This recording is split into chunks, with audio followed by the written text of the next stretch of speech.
بسم اللہ الرحمن الرحیم، السلام علیکم۔ میں ہوں سیبی کاظمی، آپ دیکھ رہے ہیں فیس بک اور یوٹیوب۔ 24 اپریل جمعرات کا دن، اہم خبریں آپ کے سامنے۔ سب سے پہلے بھارتی وزیر اعظم نریندر مودی نے جنگ کا اعلان کیا ہے اور کہا کہ بچی کچھ زمین بھی آپ سے چھینیں گے۔ پاکستانیوں کی نظریں شوکت خانم کے بیٹے پر اڈیالہ جیل کی طرف۔ خان کی ملاقاتوں پر درخواست پر آج فیصلہ کیا ہونے جا رہا ہے اور اس فیصلے سے یہ ثابت ہوگا کہ پاکستان کی عوام اور سوشل میڈیا کس کے ساتھ اور کہاں کھڑا ہے، اور یہ تمام معاملہ آپ کے سامنے ابھی آج آ جائے گا۔ پاکستانیوں کے اکاؤنٹ بند کرنے، سافٹ ویئر اپڈیٹ کرنے، ٹویٹر کو بند کرنے، فائر وال لگانے والی حکومت کا آج ہندوستان نے بھی ایکس ٹویٹر اکاؤنٹ ہندوستان میں بین کر دیا، اور ہندوستان نے جنگ اس طرح شروع کی کہ سندھ طاس کا معاہدہ جو روکا ہے، اس کے نقصانات کیا ہیں میں آپ کے سامنے رکھتا ہوں۔ تحریک انصاف نے قومی سلامتی کی میٹنگ میں عمران خان کو لانے کا مطالبہ رکھا، اور شہباز شریف کی قیادت میں قومی سلامتی کی اپنا ایک اجلاس بھی جاری ہے۔ اسحاق ڈار، خواجہ آصف، محسن نقوی، اعظم نذیر تارڑ جیسے لوگ بیٹھے ہوئے، کیا جواب آئے گا؟ بہرحال تحریک انصاف کا سوشل میڈیا کے اغوا کیے ہوئے ممبران آج گھروں میں پہنچ چکے ہیں، اور مریم نواز کو بڑا چیلنج، کل اس کے گھر کے باہر بڑا دھرنے کا اعلان ہو گیا، اور تحریک انصاف کا یوم تاسیس بھی ہو رہا ہے، اور اس کے ساتھ ساتھ ملک شدید ترین بحران میں، معاشی عدم استحکام، اندرونی امن و امان کا عدم استحکام، دہشت گردی، اور اب بیرونی حملہ آور سر پر کھڑے ہیں، اور آل شریف زرداری خاندان گدے کے سر سے سینگ کی طرح غائب۔ ہندوستانی فوج بارڈر پر تیار، اور پاکستان میں ویگو ڈالے رواں دواں۔ سینئر صحافی عبدالحمید کو گھر سے رات کو اٹھا لیا۔ اس کی تفصیلات ساری آپ کے سامنے رکھتا ہوں۔ پاکستان کے حالات اس وقت دیکھیں بند گلی میں پہنچ چکے ہیں، کوئی راستہ نکلتا ہوا نظر نہیں آ رہا تھا۔ میں نے بارہا یہ ذکر کیا کہ خدا نخواستہ کوئی بڑا کوئی واقعہ، کوئی سانحہ، کوئی حادثہ ہو سکتا ہے، اس کے بعد پھر یہ حالات بدلیں گے۔ اب وہ حادثہ، واقعہ، سانحہ ہو چکا ہے۔ یہ حالات بدلنے کے مکمل اشارے سامنے آ چکے ہیں۔ بھارتی وزیر اعظم جو اپنی قوم سے خطاب کرتے ہوئے کہہ رہے ہیں نا کہ وہ سزا دیں گے کہ جس کا یہ تصور نہیں کر سکتے۔ اب آپ اس تصویر کو سمجھنے کے لیے میں آپ کے سامنے کچھ پوائنٹ رکھتا ہوں، ڈاٹ لگاتا ہوں، آپ خود سمجھ جائیں گے۔ کشمیر میں یہ دہشت گردی کا حملہ ہوتا ہے، 26 لوگ ہندوستان کے اس کا نشانہ بنتے ہیں۔ ہندوستان کے جواب میں فی الفور 5 چیزیں سامنے آ جاتی ہیں۔ اس میں سندھ طاس کا معاہدہ ختم کرنا، پاکستانیوں کے ویزے بند کرنا، تمام پاکستانیوں کو ملک سے نکالنا، 48 گھنٹے کے اندر اندر ملک چھوڑنے کا، پاکستانی سفیر کو دفتر خارجہ بلانا، ملٹری اتاشی سمیت تمام بارڈر بند کرنا، تمام تقریبات ختم کرنا، اور اب بڑے حملے کی باتیں بھی شروع ہوگی۔ اب یہ تھیوری ہمیشہ پیش کی جا رہی ہے کہ ہندوستان کے اندر فالس فلیگ ہوا۔ میرا نہیں خیال یہ فالس فلیگ آپریشن ہے۔ دیکھیں، یہ ہندوستان کو سوٹ نہیں کرتا۔ لڑائی جھگڑا اس وقت کیا جاتا ہے جب آپ کا پیٹ خالی ہو، آپ بھوکے ہوں، آپ کو کوئی راستہ نظر نہ آئے۔ ہندوستان کی اکانومی 4.6 کھرب ڈالر پر ہے۔ انجینئرنگ، مصنوعات، آئی ٹی، ٹیکنالوجی، خلائی میدان میں وہ امریکہ، روس، یورپ، مڈل ایسٹ، افریقہ کے ساتھ ان کے تجارتی تعلقات ہیں۔ G20 کی کانفرنسز ہو رہی ہیں، برکس کا وہ حصہ بنے ہوئے ہیں۔ وہ جنگ کر کے، سرمایہ کاری روک کے، اسٹاک مارکیٹ گرا کے، عالمی برادری سے تعلقات خراب کر کے، سارا پیسہ جنگی خراجات، ہتھیار، لاجسٹک پہ چین، امریکہ، یورپ کو ناراض کر کے وہ یہ بیوقوفی نہیں کر سکتے۔ البتہ یہ حالات پاکستان کے اس وقت بنے ہوئے ڈیڈ اینڈ میں، کوئی راستہ نظر نہیں آ رہا۔ آپ کو پتہ ہے 2 طاقتور لوگ ہیں اس پورے نظام میں، ایک اوپر والے، ایک ان کے نیچے والے۔ جن کی نیچے والے کی باری ہے، یہ ذرا ذہن میں رکھیں، میں اشاروں میں بات کر رہا ہوں، جن کی اگلی باری آنی ہے، جو تیار بیٹھے ہوئے کہ میری باری کب آئے گی۔ اب امریکہ سے آنے والے وفد سے ان کی ملاقات بھی ہوئی، انہوں نے یہ تاثر دیا کہ وہ بات چیت کے قائل ہیں، وہ معاملے کو حل کرنا چاہتے ہیں، اور انہی کے پاس سارے اختیارات بھی ہیں ہندوستان تک پہنچنے والے بھی۔ انہیں پتہ ہے ملک کا مینڈیٹ اس وقت جو ہے وہ عمران خان کے پاس ہے، ملک کے مسائل الجھے ہوئے ہیں، اور امریکہ کا وفد جو آیا تھا اس سے ملاقات میں انہوں نے پورا معاملہ رکھ دیا۔ اب امریکی نائب صدر اس وقت اپنی ہندوستانی نژاد بیوی کے ساتھ 4 روزہ دورے میں ہندوستان میں۔ آپ کو پتہ ہے اب پچھلے 8-10 سالوں میں سب سے بڑا واقعہ اس کی موجودگی میں ہو جاتا ہے۔ اب آپ ذرا سوچیں، جے ڈی وینس جب واپس جائے گا اور اپنی کانگریس میں جو بلسن کا جو بل پابندیوں کے خلاف پیش ہونا ہے اس کی حمایت کرے گا یا مخالفت؟ ہندوستان کا الزام ہے نا کہ یہ آرمی چیف کی تقریر کے بعد یہ معاملات ہوئے، سارا الزام وہ یہی لگا رہے ہیں۔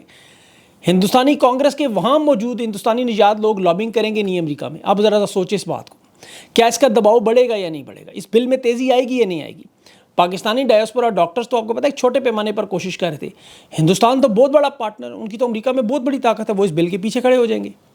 اب اس میں حالات بدلیں گے یا نہیں بدلیں؟ آپ سوچیں ذرا، تو پھر اگلی باری کس کی آئے گی؟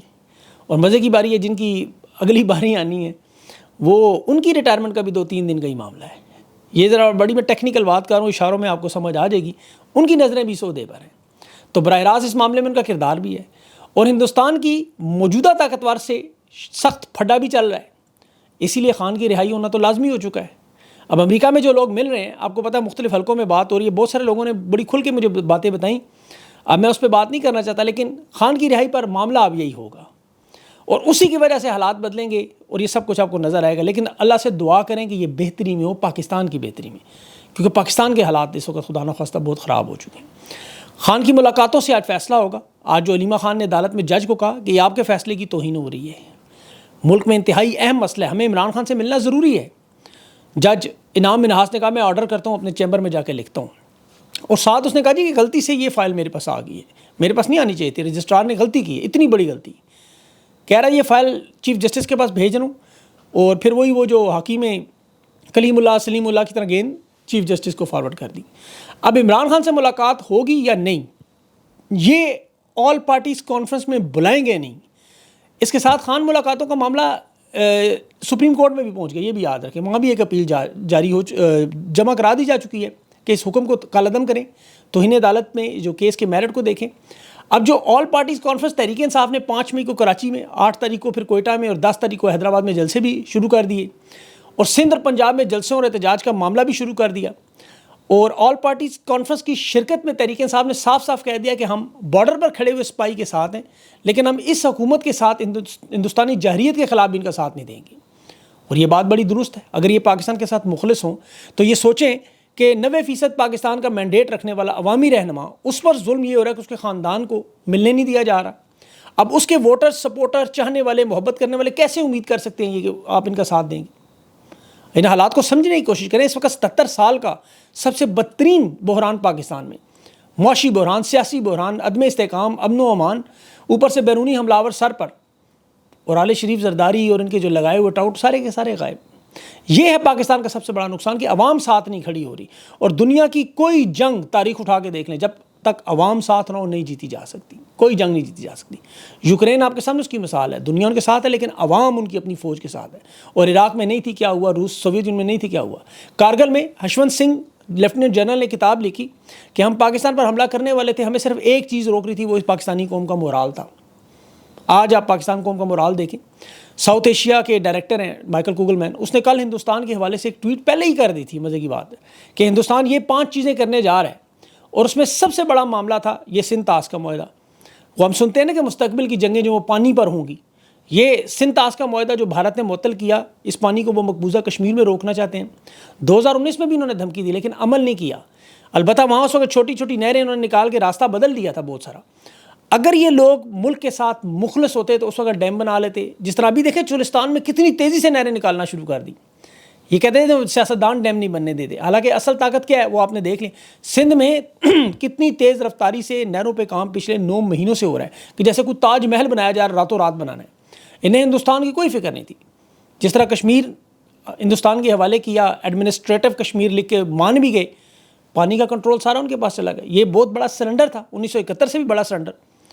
لیکن یہ جو لوگ اقتدار میں بزدل ہیں، نواز شریف کارگل کے وقت جب آپ کو پتہ ہے بل کلنٹن کو ملا تھا تو کلنٹن نے اسے گلے سے پکڑ لیا تھا اور اسے مثال دینے کے لیے کہا تھا کہ تمہیں ہندوستان نے ایسے پکڑا ہوا ہے، ذرا چھڑا کے دکھاؤ. اس کو کھانسی بھی سنا شروع ہو گئی تھی، پتہ نہیں ہوئی نہیں. بہرحال ہندوستان نے اس وقت یہی کام کیا. جے ڈی وینس جو نائب صدر ہندوستان کا دورہ کر رہا ہے وہ اپنا کام پکا کر چکے ہیں، اور انہیں پتہ ہے پاکستان میں ان کی عوام ان کے ساتھ نہیں ہے. اب وہ ٹرمپ کے پاس جب جائیں گے، ٹرمپ کہے گا اب صلح کروانے کا معاملہ ہوا تو وہاں پھر امریکی پاکستانی اور ہندوستانی شور مچائیں گے، لگائیں ان کے اوپر پابندیاں. وہ جو ولسن والے بل پر عوامی آپ کو پتہ ہے احتجاج تو آپ نہیں کر سکے، عوام کو تو مار مار کے انہوں نے جو کچومر نکال دی ہے، تو عوامی سپورٹ تو ان کے ساتھ نہیں ہے. 2 نمبر نمائندے جو ان کے کھڑے ہیں وہ آپ کو پتہ ہے ایک سٹیٹمنٹ دینے کے قابل نہیں ہے. مریم نواز، شہباز شریف، ان لوگوں کی اوقات ہی نہیں ہے اتنی. یہ تو مودی صاحب کو چاچو کہتی ہیں، وہ تو ان کے گھر پہنچ جاتا تھا راتوں کو، مطلب شادیوں میں. فوج کے ساتھ آپ کو پتہ ہے لوگ کھڑے ہیں. لیکن اس وقت جب اڈیالہ جیل سے پیغام آئے گا، ابھی مریم نواز اور شہباز شریف کو اجازت دی گئی ہے کہ ٹویٹ کر دیں، نواز شریف کو تو ابھی تک اجازت نہیں دی گئی. وہ لندن سے اپنا دورہ مختصر کر کے آ رہا ہے، لیکن اس نے آگے کرنا بھی کیا ہے، وہ منت ترلا کرنے میں ہی ماسٹر ہے. وہ مودی کو منت ترلا کرے گا، مودی نے الٹا اس کو اور دبانا ہے. یہ کام ہے اسٹیٹس مین کا، عمران خان کا، شوکت خانم کے بیٹے کا، کس طرح ڈیل کرنا ہے. خواجہ آصف آج بھی بھارتی جارحیت کے جو ممکنہ جواب میں عمران خان کے رد عمل 2019 کا حوالہ دیتا ہے. حوالہ 65-71 کا کیوں نہیں دیتا؟ کیونکہ یہ پاک فوج کو پارلیمنٹ میں کھڑے ہو کے تانے دے چکا کہ آپ ہارے ہوئے ہیں، 1971 کی پینٹیں ہندوستان لے گئے. اس کے دعوے ہیں سارے، اور ان کے پاس اور کوئی بیانیہ نہیں ہے سوائے عمران خان کے جو ابھی نندن کے حوالے سے کرتے ہیں، بالا کوٹ آپریشن کی مثال دیتے ہیں. اور عمران خان کے بغض میں دیکھیں انہوں نے جو ظلم کیا کہ آج ہندوستان جسے استعمال کر رہا ہے میڈیا ان کا، اسلام آباد ہائی کورٹ کے اپنی حکومت کے جو ان کا موقف تھا، وہ شاعر احمد فراد کشمیر سے ان کے کیس میں ایڈیشنل اٹارنی جنرل نے کیا کہا تھا کہ احمد فرحات کی گرفتاری کا معاملہ آزاد کشمیر کا ہے، جو غیر ملکی علاقہ ہے، فورن ٹیریٹری اس کو کہا تھا کہ ان کا اپنا آئین ہے، اپنی عدالتیں ہیں، وہ خود مان رہے تھے. تو آج جو سندھ تاس کا عالمی سطح کا معاہدہ ورلڈ بینک جس کا ضامن ہے وہ اگر ٹوٹتا بھی ہے تو وہ کچھ نہیں کر سکیں گے. جس طرح فلسطین کے معاملے پہ اسرائیل نہیں مانتا، بھارت تو بہت بڑی طاقت ہے، وہ اس معاہدے کی خلاف ورزی کر سکتے ہیں، پانی بند کر سکتے ہیں، مغربی دریاؤں کا پانی بند کر سکتے ہیں، ان کے پاس پانی کا ذخیرہ بہت بڑا ہو سکتا ہے، وہاں ان کے بہاؤ کو کنٹرول کر سکتے ہیں. ان کا کشن گنگا اور بغلیار ڈیم پہ دیکھیں، انہوں نے نہریں بنائی ہوئی ہے پہلے. تو ہندوستان کو تو کوئی خطرہ نہیں، ان کے ساتھ تو پوری دنیا کھڑی ہے اس وقت. آپ مشرق اور مغرب کی اسٹیٹمنٹس ان کی اٹھا کے دیکھ لیں، بنگلہ دیش، مالدیپ جیسے ممالک، سعودی عرب، ایران، اسرائیل تک، یہ سارے کے سارے ان کے ساتھ ہے. پلوامہ پہ جب اٹیک ہوا تو اس وقت یہ حالات نہیں تھے جو آج پاکستان کے ساتھ حالات ہو رہے ہیں. اور یہاں اندرونی سطح پہ بلوچستان کی جو لگی ہوئی آگ ہے، خدا نخواستہ علیحدگی پسند ہونے کی طرف معاملہ جا رہا ہے. خیبر پختونخوا کے حالات میں وہاں عوام میں بے چینی دیکھیں، وزیرستان میں نکلی ہوئی معدنیات پہ عوام متنفر ہوئی ہے. ابھی 2 ڈرون حملے، ایک مردان میں کر دیا، ایک وزیرستان میں کر دیا، وہاں مزید ٹینشن ہے. اندرونی امن و امان میں سیکورٹی ادارے 3 4 مختلف محاذوں پر لڑ رہے ہیں، اور سب سے بڑا محاذ تو ظاہر ہے تحریک انصاف کو مارنا، پیٹنا، ان کے گھروں میں گھسنا، لوٹ مار کرنا. اور اس حالت میں سیاسی عدم استحکام میں کہ سب سے بڑی پارٹی تحریک انصاف کسی بھی وقت فائنل کال، عوام مطالبہ کریے، سڑکوں پہ نکلے، مطالبہ کرتے ہیں روز. اب آپ خود سوچیں، عقل رکھنے والا کوئی ذی شعور شخص یہ فیصلہ کر سکتا ہے، پاکستان سے محبت کرنے والا، کہ یہ جو سیاسی رہنما ہے، مثلا یہ صدام ترین کو جو پھینٹی لگا رہے ہیں، سلار خان کاکڑ کو جس طرح جیلوں میں ڈال رہے ہیں، کیا ملک سے محبت کرنے والا اس وقت سوچ بھی سکتا ہے ایسا کہ 2 ایٹمی ملک آمنے سامنے ہو، پانی بند ہو، کشیدگی عروج پہ ہو، بھارتی وزیر اعظم جنگ کی باتیں کر رہا ہو، اور آپ اس وقت بھی لوگوں کو گھروں سے اغوا کر ان کی ویگو ڈالے ابھی بھی چل رہے ہوں. اڈیالہ جیل کے باہر ابھی بھی خیبر پختونخوا کی حکومت کا وزیر خزانہ مزمل اسلم روک کے بیٹھے ہوئے ہیں. وہ ملنے کا کون سی قیامت آ جانی. یہاں چیف جسٹس کی 2000 سی سی کی گاڑی واپس کر کے 5000 سی سی کی پراڈو گاڑی لینے کے چکر میں لگے ہوئے ہیں. انہیں تو چاہیے خان کو، تمام کارکنان کو رہا کریں، معافی مانگیں، مینڈیٹ چوری کا اقرار کریں، فل فور بڑی بڑی تبدیلیاں کریں، چوری کرنے والے لوگوں کو سائڈ پہ کریں، محسن نقوی جیسے جتنے بھی لوگ ہیں ہٹا کے ایمرجنسی لگا دے، بے شک عمران خان کو سامنے لائیں. یہ کبھی صدام ترین کو گھسیٹتے ہوئے کڑیوں میں لے کے جا رہے ہیں، کبھی سینئر صحافی عبدالحمید ساجد کو گھر سے اٹھا کے لے کے جا رہے ہیں رات کو.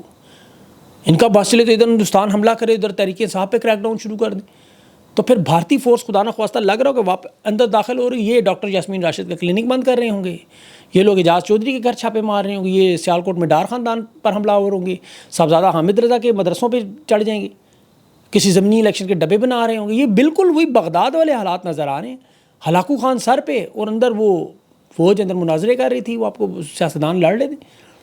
ان کا تو اگلی نئی پارٹی بنا لیں، خان پہ اگلا مقدمہ بنا، مطلب ان کو سمجھ نہیں ہے. یہ دیکھیں پاکستان کی سب سے بڑی بدقسمتی ہے. لیکن جس طرح میں نے کہا نا، کوئی ایک حادثہ، ایک ثانیہ، ایک معاملہ سب کچھ بدلے گا. اب وہ سارے لوازمات پورے ہو چکے ہیں، لیکن آخر میں آپ کو پتہ ہوتا وہی ہے جو ایک انسان کی چاہت ہے، ایک اللہ کی چاہت. جو اللہ نے کرنا ہے ہونا وہی ہے. اس ساری صورتحال میں ہم سب محب وطن لوگ پاکستان کے ساتھ کھڑے ہیں. پاکستان ہے تو ہم سب لوگوں ہیں. اب ان لوگوں کو صرف اس ہوش کے ناخن دلانے کے لیے ساری باتیں کی جاتی ہیں. ہندوستان کے چینل سے مجھے بلایا کہیں یقین کرے شوز میں نہیں گیا صرف اس وجہ سے. وہ چاہتے ہیں کہ ہم ایسی باتیں کریں کہ جس سے لگے تاثر بلٹ ہو کہ یہ پاکستان میں کوئی بغاوت کرے. خدا نخواستہ ہم ملک کے ساتھ کبھی اس طرح کی بات، ہم پاکستانی ہیں سارے، خان کے ساتھ، تحریک انصاف کے ساتھ اور ملک کے ساتھ جو ظلم اور کھلواڑ ہو رہا ہے اس پہ ہم بات کرتے رہیں گے، ہر وقت تنقید بھی کرتے رہیں گے، لیکن پاکستان کے ساتھ ہمیشہ کھڑے ہوں گے. جیسے سلمان اکرم راجہ نے کہا نا کہ بارڈر پہ کھڑے سپاہی کے ساتھ کھڑے. اور پہلی بات ہے دہشت گردی کو تو کنڈیم کرتے ہیں ہر جگہ پہ. جو ہندوستان کے ساتھ وہ اس پہ ظلم ہوا، ان کے ساتھ زیادتی ہوئی، اور اللہ کبھی ظالموں کا ساتھ نہیں دیتا. جس نے بھی ظلم کیا اللہ اس کا ساتھ نہیں دے گا. وہ مظلوم کا مذہب دیکھ کے فیصلہ نہیں کرتا. اللہ آپ کو پتہ ہے فیصلہ کرتا ہے جس کے ساتھ ظلم ہوا. وہ بیچارے بے گناہ لوگ وہاں مارے گئے ہیں، تو ان کے ساتھ زیادتی ہوئی ہے، یہ نہیں ہونی. جس نے بھی کیا ان کے ساتھ ظاہر ہے ان کو قانون کے کٹارے میں لانا چاہیے، لیکن اس کی آڑ میں پاکستانیوں پر ایک جنگ مسلط کر دینا یہ ایک سوال ہی نہیں پیدا ہوتا. تو اس لیے آپ سب لوگ بھی ذرا تھوڑا ہوش کے ناخن لیں اور چیزوں کو سمجھ کے بات کریں ضرور، اور انتظار کریں. اگر یہ خان کے ساتھ زیادتی کرتے ہیں ان کے ساتھ نہ کھڑے ہو، آپ حکومت کے ساتھ بالکل ساتھ نہ دیں. لیکن وہ سلمان راجہ نے جو اسٹیٹمنٹ دے دی ہے بس وہی ذہن میں رکھیں. اپنا خیال رکھیں. اللہ پاکستان پر نہ رحم و کرم کرے. اگلے ویلاگ تک کے لیے اجازت دیں. اللہ حافظ.